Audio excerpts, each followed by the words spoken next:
Chapter 10. Without saying a word, Press Moon dismounted unsteadily, to stand against the horse's shoulder as if seeking his support. His lean features had become molten.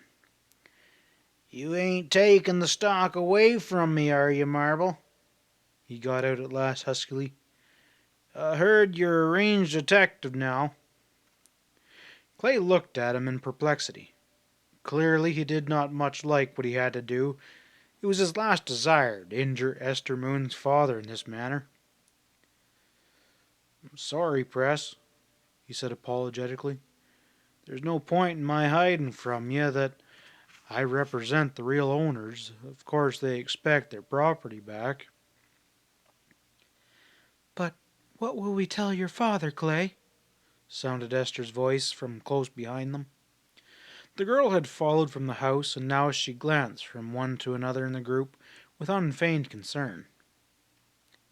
"It was through Mr. Marble that Dad got the cattle to restock our range," she pointed out without softening or evasion. "And of course he claims a half interest in them." "Billy the Kid is mixed up with it, too," Press groaned. He'd been doing a lot of thinking about his predicament since he first talked with Pat and could see no way out. "I can't go back to Doc now and say the deal's off with Clay here to claim the stuff." Clay's sober face grew as long as any while this talk went on. The things he was learning only rendered his position more difficult than ever. "I was afraid of this from the beginning," he jerked out roughly. "Dad's already had his wrongdoings pointed out to him, and he's tried to bluff it off, and now he'll ram it down his throat." They saw how much it hurt him to brand his closest kin with shame before Esther, but in his eyes simple justice left no other course open. Curiously enough, however, Pat did not altogether endorse this view. "Wait a minute, Clay," he admonished mildly. "Has it ever occurred to you that Doc may know absolutely nothing about this seven-hook beef?" The question came to Clay as a distinct surprise. "Why, Pat, he made the agreement with Moon himself there in town," he retorted. "And it was you that told me about it. What are you driving at?" "Marble made the deal, that is true. And Bill Block, he delivered the stock," was the flat answer. Clay stared at him, nonplussed for a bare second, then he caught Pat's meaning. "You might have something there." He clutched at the forlorn possibility, feeble as it seemed.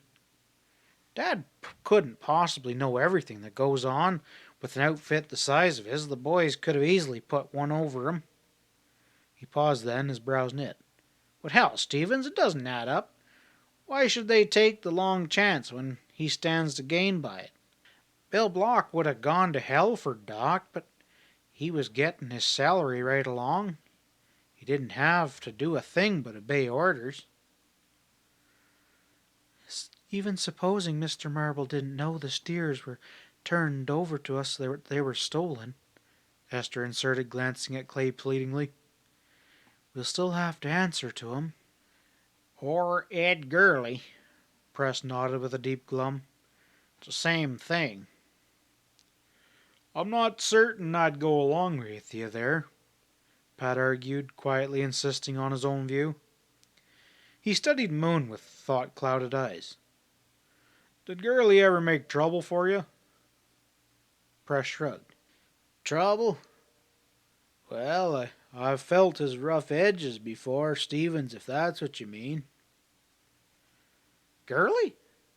Clay scoffed at the idea of his importance. "He's simply Dad's bookkeeping drudge, keeping track of the loads of feed and whatnot. I suppose he might send out a bill of indebtedness now and again on Dad's orders, but that's just routine." Pat thought it over, taking his time before he spoke. "I could be wrong," he admitted, "but I'm by no means as thoroughly satisfied as the rest of you that Moon is in a jam he can't wiggle out of. There's some mix-up here that hasn't yet been explained. Bill Block never will explain his part in it now, with him being dead and all. Still, it's my opinion that this whole snarl can be unraveled. Well, maybe you might oblige, Clay responded cynically. No, Marble's the man to go to, Pat said, ignoring the other's sarcasm. I've never heard Doc mention this 7-hook brand once, and I've never heard it mentioned in his presence either. Once it was pointed out to him that hot stock was involved, he'll... Oh, no, Clay injected promptly. You know what happens when I tackle him, Pat. 2 words, and he'll go off like a skyrocket and telling me to roll my hump. He shook a decisive negative. My chore here is to recover those steers, and I'm doing that first, without taking any more chances. Pat was watching him, smiling. You don't even aim to give the old man a break? He inquired questioningly. Clay was deeply incensed. It's not a question of that, damn it, Stevens. I'll stand to lose my job in a hurry, and I'll never get another if those Payco outfits ever learn I located their steers and then got tangled up in a wrangle with my own father over 'em. Well, I don't recommend you dicker with Doc anyway, Pat returned soothingly. Someone else could get a whole lot further with him in this particular manner. Say myself, for instance, that could be arranged. And meanwhile, what about those steers? Clay was plainly impatient with a discussion of which he failed to see the point. You showing me where they are, Press? I'm just gambling that Stevens and his friends would help throw in to drive 'em out, since I could scarcely ask you to help drive off your own assets. Pat grinned, his manner suggesting that this question was by no means settled as yet. But he seemed willing to gratify the range detective's driving need to lay eyes on the stock that were in question. You can take us to the herd, Moon, Pat said. We'll get into this further afterwards. Hold it! It was Sam who spoke up in a guarded tone. Somebody's coming up the canyon now.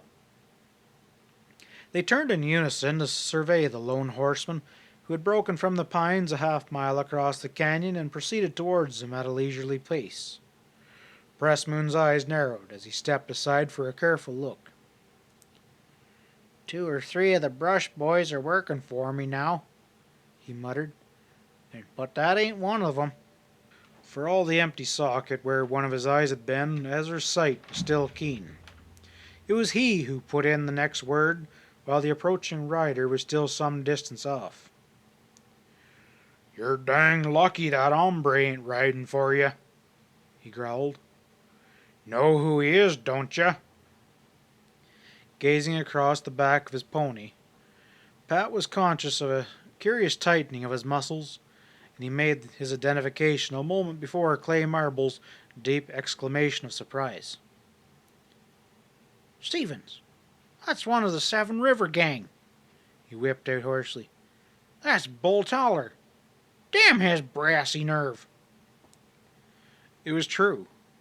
Confident of his present immunity for some unexplained reason, the outlaw was riding boldly into Axe Head Canyon and making no attempt to conceal his presence.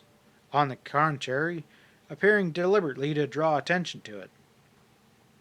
His face dusky, Clay made a compulsive grab for his gun and would have charged forward to face a showdown on the spot with the man he was convicted of rustling had Pat not quickly intervened.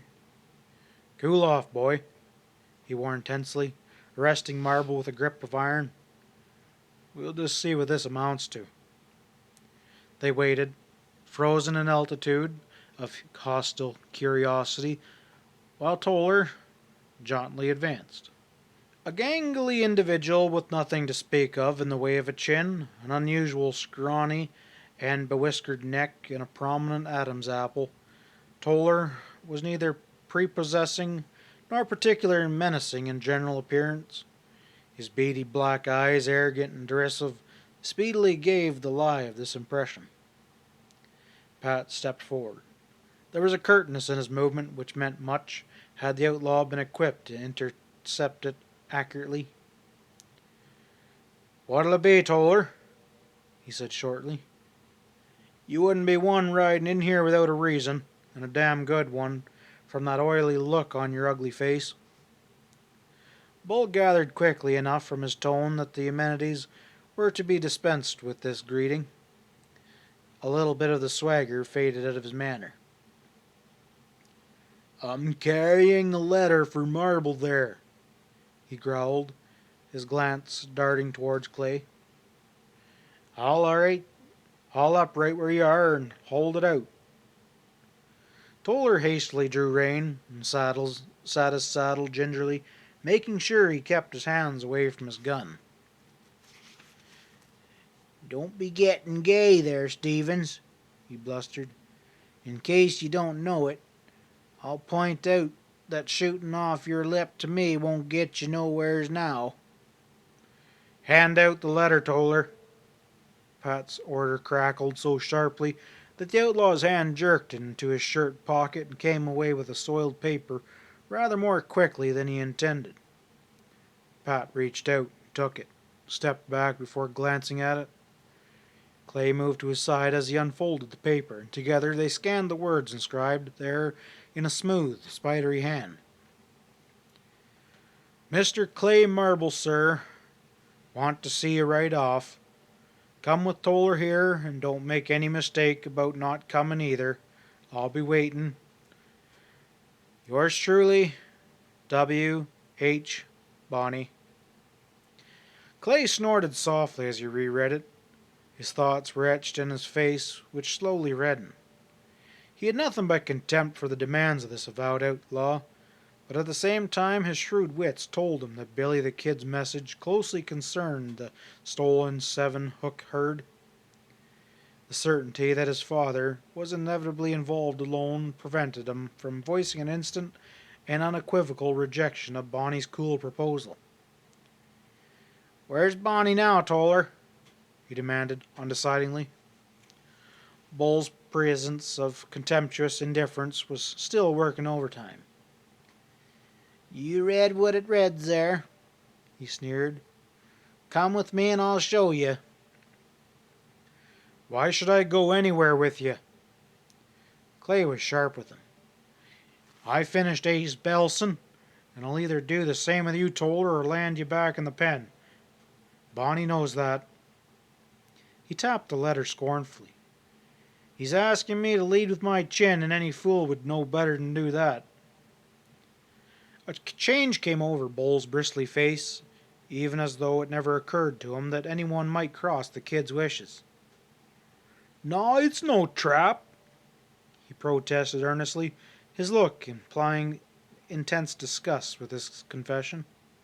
I tell you, Bill Bonnie's square as a die. It's others that... He struggled with the obvious flicker of fear of telling more than he intended. Well, Bill just wants to dicker with you, Marble, that's the whole of her. You can do just as you're mind to, now, just don't make any mistake that you'll be sorry for. I'm warning you. His stoutness of tone concerning the precariousness of his own position carried more weight with Clay than he would have cared to admit. He could not overlook the obvious vague allusions which persuaded in reminding him of his father. There was more here than met the eye. Clay glanced at Pat with a shrug. I guess I better ride along with them, he muttered uneasily. And to his surprise, Pat nodded a ready agreement. I'll go with you, the latter said. It happens that Bonnie has already warned me to keep my nose out of his business. I'm just balky enough to think that's what he wanted most was for me to see him riding out at Castlegate with his gang a good 5 minutes before Bill Block was murdered. I'm not above letting him know to his face that I'm still curious about that. He was watching Toller as he ended, and it didn't escape him that Bull's beady pupils widened sharply and then contracted at the content of his words. Toller gave no other signs of his interest, rasping his throat dubiously with his dirty fingers. Well, I don't know, he hedged gruffly. Bonnie didn't say nothing about anyone else coming. No, Toller. Pat was curt. It was me that spoke about it. You can lead us both wherever you intend to, or else forget the whole thing. I'll go with you too, Esther spoke up unexpectedly with great firmness. Bill Bonney will hardly resort to violence when I'm there. No, that is not going to happen, Clay vetoed with equal decision. He looked faintly disgusted. This ain't a picnic, Esther. Pat and I can look after ourselves, for all this specimen cutthroat pals, and we'll be back just as soon as we can manage. But Clay, she protested, you don't seem to realize that this concerns us every bit as closely as it does yourself. By rights, Father should go along as well, but I can represent him well enough, she concluded hastily. Pat grinned at her courage. One look at her lively hazel eyes, clouded now with deep concern, advertised plainly enough whom she was mostly attracted and worried about. Forget it, Esther, he advised. I wouldn't really think this affair is meant for girls. She subsided in obvious disappointment. A moment later, Pat and Clay swung into their saddles and turned their mounts. All right, Bull, Pat said. You go ahead and we'll follow you. Calculations flickered in the outlaw's eyes. Okay, Stevens. His tone was tense. Just don't forget that if you make any false moves behind my back, it'll go harder for you than it will for me. Bill Bonney expects me back, and he's waiting. He won't wait too long if I don't come. Well, if you ever pick up a slug between your shoulders, it won't be minor marbles, unless it's gone in through the front. No more was said as the three set out, and Bull led them back the way he had come. But once across the canyon and into the pines well beyond sight of Moon Axe Head Ranch, he set a fresh course up the side of the lofty ridge and thrust on through the trees at a brisk pace. The horses were blowing by the time they won out of the crest and started down the other side. The forest growth thinned out and drew back as they dropped down below its fringe, and they caught the strengthening, resoning smell of sage. Clay gazed in vain out onto the tumbling range that stretched out before them, searching for some clue to where they were heading. Toller's course was erratic. Despite his singular air of confidence, he struck close to cover, wherein, following a windy wash or thrust through some scrub elder or pinyon, he kept on an ever-sharp watch about him. They were all startled when a half an hour later, and deep in the ragged hills, they heard a loud crash in the brush a few rods away on one side, accompanied by a shrill whistle of a horse. Freezing in their saddles, they stared across the gaps, and suddenly Esther burst from the brush over there, expertly guiding her pony one jump ahead of a grizzled, long-haired old range steer that was angrily intent on running her down. Breaking from his immobility, Clay shoved his horse forward as if shot from a catapult. This way, he called piercingly. Give us a chance to cut him off. Laughing till she grew weak at the ludicrous figure she cut, despite the real peril of her position, the girl managed to work towards them. Pat was at Marble's heels as they cut in between her and the vicious old mozzie horn. Clay's gun cracked as he fired into the ground under the animal's nose, and next instant Pat's horse slammed into it broadside. The steer went down, rolling over, its legs flying, and in a trice it was forgotten all about Esther. Regaining its feet, it stood snorting, head lowered, to glare at the two men. Pat thrust his mount forward tentatively. With a bawl, the steer whirled and crashed through the brush. Pat and Clay turned to find Bull Toller, glowering sourly at Esther, not a whit abashed of her adventure. Lost on him, however, was the rosy flush in her cheeks and the sparkle in her eyes. What do you think you're doing here? He snarled in exasperation. Well, she was trailing us, but it doesn't matter. Pat thrust in before Esther could frame a reply. He faced her sternly. Turn yourself around, ma'am, and go back the way you came. No, I reckon not, Toller drawled arrogantly, still regarding the girl with extreme disfavor. God knows I don't want her along, and Bonnie won't welcome her neither, but she's come this far, she'll go with us now. Hold on, Toller, Pat broke out forcefully. She'll be doing no such thing. And what would you say, retorted Bull wickedly, if I told you there's rifles trained on you right this very moment? Still feel like arguing, Stevens? End of chapter 10.